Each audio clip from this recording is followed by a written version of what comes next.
Have you noticed how it always plays out the same? If there's blame to throw, it lands on you. If there's a choice to make, they get picked every time. They can be selfish, cruel, even careless. Yet somehow, they're the favorite. And you? You can bend, sacrifice, try to be the good one, but it never matters. You're painted as the moody one, the difficult one, the problem. And the more it happens, the more invisible you feel. The truth is, people like this don't just act by accident. They use the same tricks over and over until you start doubting yourself. 1. Gaslighting. You remember exactly what was said, exactly how it made you feel. But when you bring it up, suddenly that never happened. Or worse, you're too sensitive, you always overreact. And you stop fighting because every time you try, they make you question your memory, your feelings, even your sanity. 2. Darvo, deny, attack, reverse victim and offender. You tell them, it hurt me when you said that. First, they deny, I never said that. Then they attack. You're always making drama. Finally, they flip it. Do you know how hard it is for me to deal with you? So now, instead of holding them accountable, you're defending yourself. And they're off the hook again. 3. Triangulation. This one cuts deep. You stand up for yourself, and suddenly they drag someone else into it. Your brother agrees with me. Everyone thinks you're difficult. And in an instant, it's no longer just you against them. It feels like you're up against the whole family. Alone. Bottom line, none of this is random. These moves are designed to keep control, shift blame, and make you question your worth. The more it happens, the more you start believing their story about you, instead of your truth. When it's family, the wound cuts deeper. Because these are the people who were supposed to love you, protect you, make you feel safe.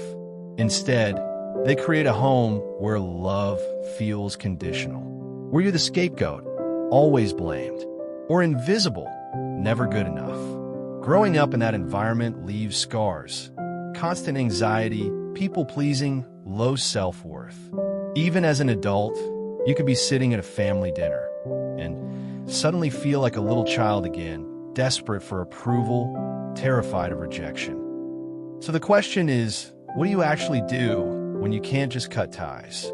Because if it were that simple, you'd already be gone. But family is messy. They show up at weddings, dinners, holidays. You can't erase them, but you can protect yourself. 1. Stop trying to win. You'll never argue your way into being understood. You'll never present the perfect proof that finally makes them admit they were wrong. Example, your mother blames you for being rude at dinner.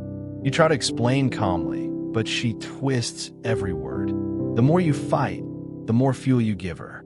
Solution, cut the fuel. Answer short, neutral. I hear you. Okay, don't step into the trap. 2. Set small, firm boundaries. Boundaries don't need to be a war. They can be quiet and steady. Example, your father criticizes your career choice for the 10th time.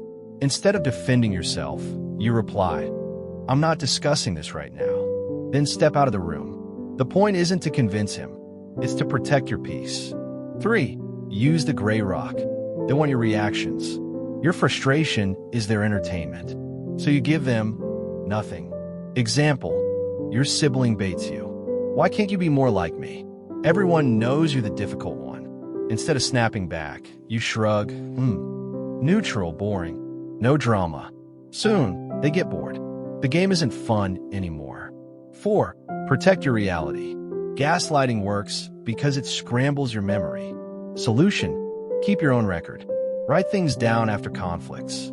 Call a trusted friend who reminds you what really happened. Example, if your mother says, I never said that, you can look back at your notes and know, yes, she did. That little anchor saves your sanity. 5. Limit exposure. You may not disappear, but you can reduce how much they touch your life. Instead of 3-hour visits, make it 1 hour. Instead of daily phone calls, let it go to voicemail.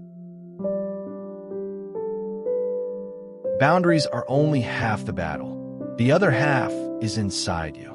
Living around narcissists teaches you to shrink, to doubt, to always wonder if you're the problem. Healing means giving yourself what they never gave you. Daily reminders. My feelings are valid. My memories are real. I'm not here to perform for their approval. If you grew up with a narcissistic parent, you may need to reparent yourself. Speak to yourself the way a loving parent would. I'm proud of you. You're enough as you are. You deserve respect. Dealing with narcissists in your family isn't about fixing them. It's about freeing yourself.